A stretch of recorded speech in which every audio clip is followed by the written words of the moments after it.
Imana ntikeneye kubangikanywa. Imana ikeneye ko uyisenga yonyene atayindi bibangikanije.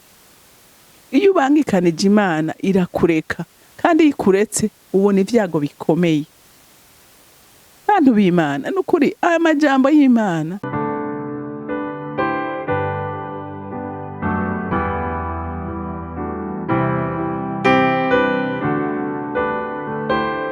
bakunzi bahora CANAAN TV, ndanezerewe kandi gusubira guhura namwe ngo tuganire ijambo ry'Imana.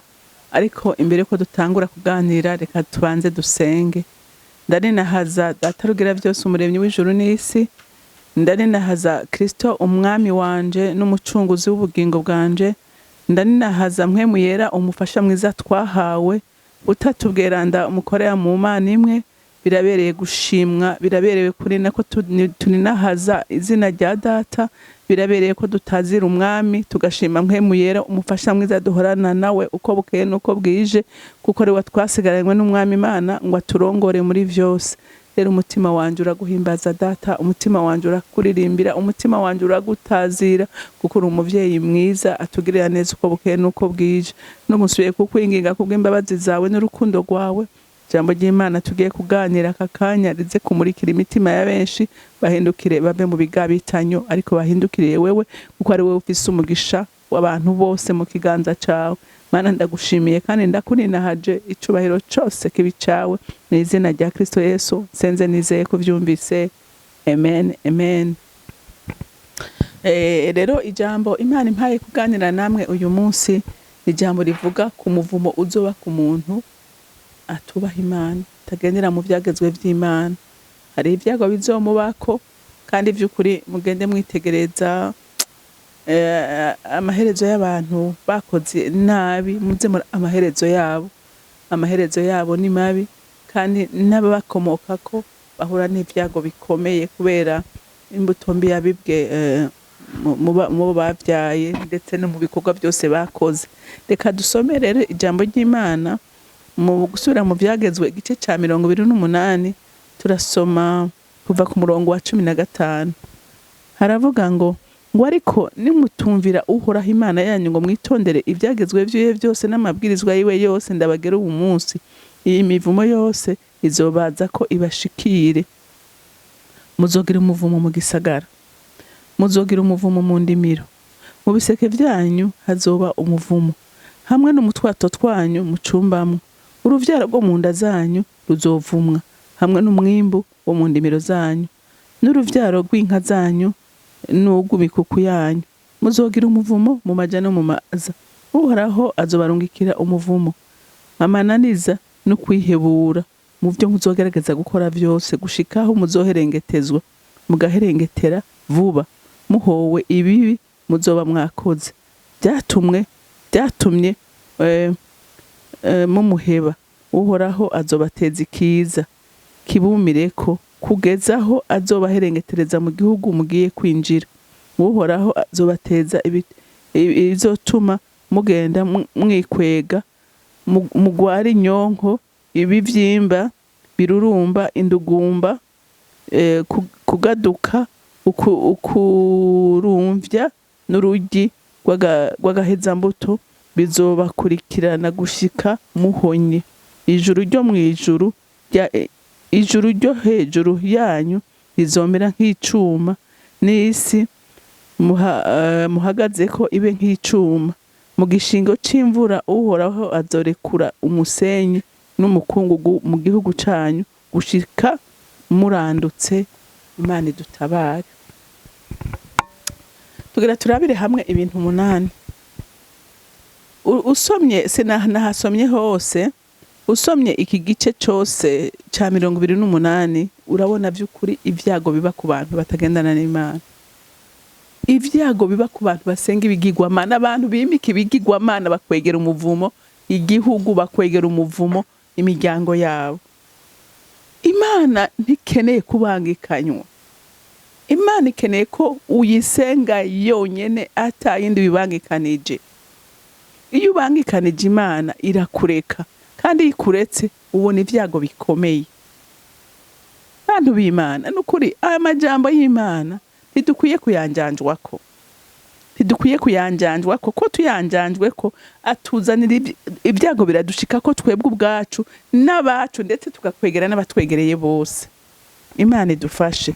Icambere nabonye haravuga ngo uzogira umuvumo mu rugo rwawe. None bantu b'Imana mwibaza uyu munsi mubona ingo zisambuka, mubona abantu bumva baricana, kumva umugore yishe umugabo, yishe umugore, umugore yishe umugabo, cyangwa umwana yishe umuvyeyi, cyangwa yishe umubanyi, kwica ukabona n'ibintu vyoroshe. Uyu si umuvumo ukomeye abantu b'Imana, ko kizira kwaka ubuzima uwutabuhaye. Ijambo ry'Imana rirabuza ryeruye ko kizira kwaka ubuzima uwundi muntu. Ico kintu gikoze menya ko nta mahoro ushobora kugira, nta mugisha ushobora kugira, nta muhezagiro w'Imana ushobora kugira. Urumva upfuye wabahejeje abagiye, ariko wewe usigaye he? Umuhezagiro usigarana n'uyu. Urumva nta muhezagiro w'Imana ushobora kugira. Imana idutabare. Ico ni cambere, umuvumo uba ku rugo rwawe. Iyo nkota rimwe ndababwira, inkota icanka ikibi cyari cyo cyose ukoze, menya ngo uba uri kurabiba. Imana idufashe. Uba uri kurabiba ibyo ubivye uravyimbura, ubivye ivyiza nukuri uravyimbura, ubivye ibibi uravyimbura. Rero nukuri twige kubiba ivyiza. Haleluya. Twige kubiba ivyiza kugira ngo tugendere hehe? Tugendere mu mugisha w'Imana. Ikigira kabiri ngo mu bigega vyanyu nta mugisha uzobamo.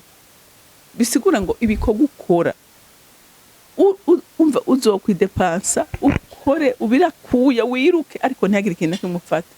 Kubera iki? Kubera atamuhezagiro w'Imana uri mu bikorwa vyawe. Haleluya. Imana ntibirimwo. Kubera wayiteye umugongo. Bantu b'Imana, nukuri Imana nta muntu ita, nta muntu iheba. Abantu twege dutera umugongo Imana, kandi iyo tuyiteye umugongo iratureka. Gushika duhindukiye tukavuga ngo Mana tubabari. Haleluya. Uzogira umuvumo mu vyukora byose.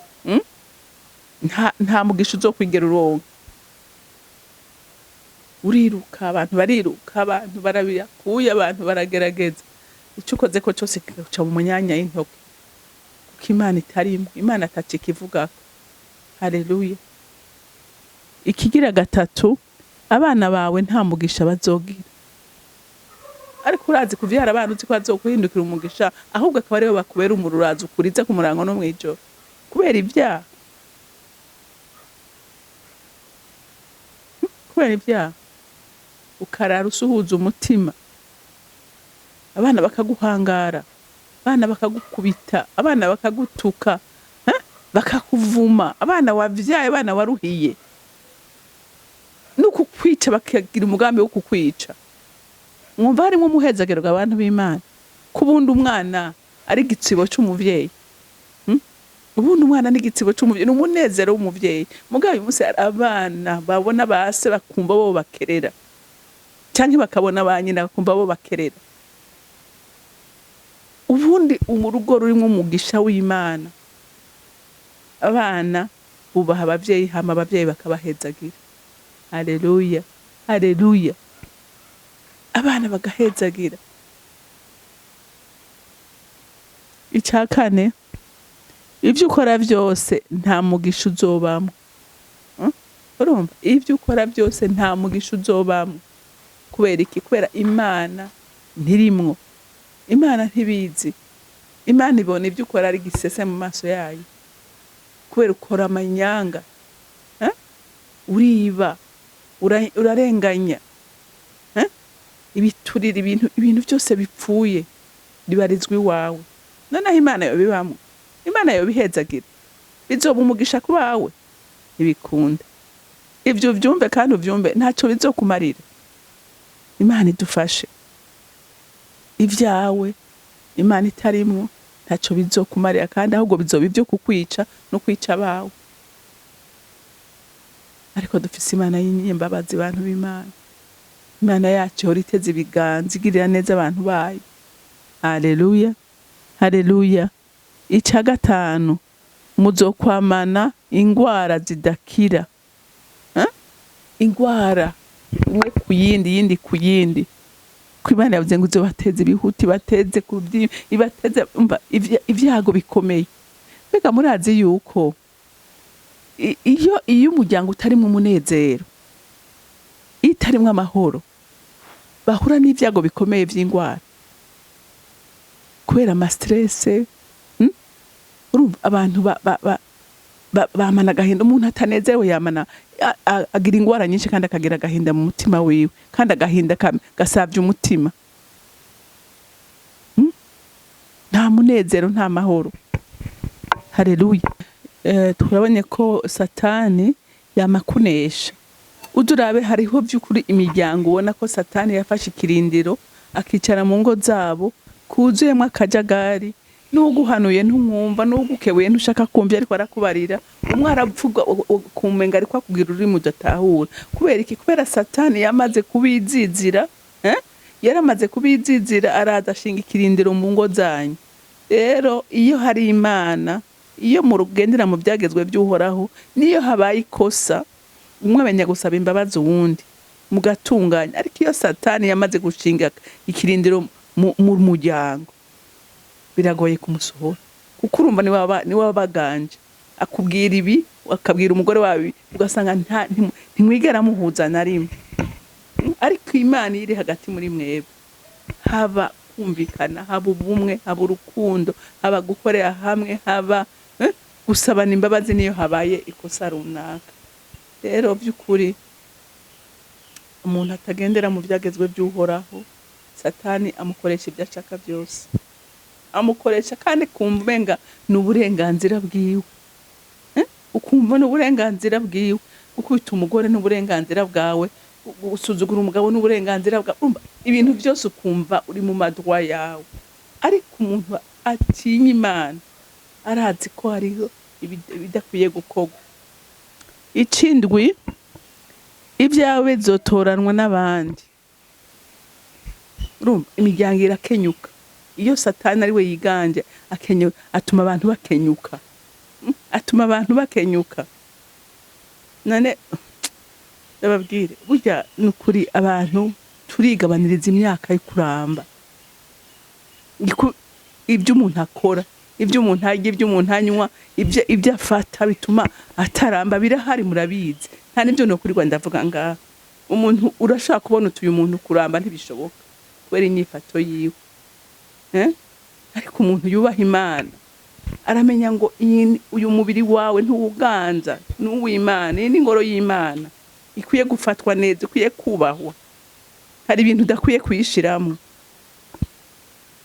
Rero iyo ukenyutse, ibyawe bitwara abandi, ibyawe bitwara abandi. Icumunani, muzokora cyane ariko ntugire ico uronka. Mwabyumvise? Umuntu agakora, umuntu akagwana, umuntu ariko ukavuga ati Imana jeho kuki, jeho kuki. Imana ntirimo, Imana ntirimo. Rero bantu b'Imana, kugendana n'Imana, kugendera mu byagezwe by'Uhoraho ni inyungu y'umuntu, ni inyungu yawe, ni inyungu yanje. Tubiharanire kuko nibyo bizotuma ibyacu bigenda neza, nibyo bizotuma tugira umugisha, nibyo bizotuma Imana itunezerererwa, ikaduhezagirana n'abacu. Nibyo dukora byose bigahabwa umugisha n'Imana. Kubera iki? Kubera Imana ikunezererewe, Imana ikwishimiye. Haleluya. Ega Imana ndababwire, Imana ntizokwigera ihinduka. Imana ntizokwigera ihinduka na rimwe. Turagerageza kwiyorohereza, ariko Imana uko yari rejo ngo n'uyu munsi ni kwikiri kandi ngo ni kwizohora. Ibyo yanka, ibyo yategetse ko yanka irabyanka, ibyo yavuze ko ikunda irabikunda. we ntubihindura ngo nuko ushaka kwicira inzira yawe. Imana ni musigwa musangwa. Uyisanze izokwakira mugabo witaye izokureka. Niguta ariko irakureka. Rero ushaka umugisha w'Imana twumvise kandi nukuri ndabasaba muyisome. Soma iki gice cyose cya 28. Ugisome cyose wumvirize ibirimo. Sinabisomye byose ngo ndabirangize. Usome byose wumva umuhezagira umuntu aronka, wumva umugisha umuvumo umuntu aronka igihe atakoze iby'Imana ishaka. Rero nahawe muntu w'Imana, waba ushaka ibyiza biva ku Mana, gerageza nawe ugororoke. Ni waba ushaka ibyo kwa shetani navyo nyene uzobironka, mugabo impembo yiwe nimbi. Arakuduza ariko igitondo kimwe akakurekura nk'ibuye ugakoroka, kandi ukorotse ukoroka nabi. Ariko Imana yacu igenda uduza umuntu imukura mu bwiza imujana mu wundi. Nawe rero akaba ari byo uhisemwo, ndakwifuriza guhitamo neza, uhitemwo ibyiza biva mu kuhoraho. Imana yo mwijuru rero ibamezagirire. Mana data rugira byose uri mwijuru, sinabirwa kugushimira ineza yawe n'ubuntu bwawe butangaje. Nyemerera mwami Imana abantu bose bazokumvira ijambo bagira ingingo yo guhinduka no guhindukira, bagendere mu byagezwe byawe kugira ngo ubarongore, ubashikane kugororoka ndetse bahabwe umugisha nawe muri byose. Ndagushimiye kandi ndakurinahaje, icyubahiro cyose kibi cyawe mu izina rya Kristo Yesu senze nizeye ko byumvise. Amen, amen. Mwarahezagiwe mugira umunsi.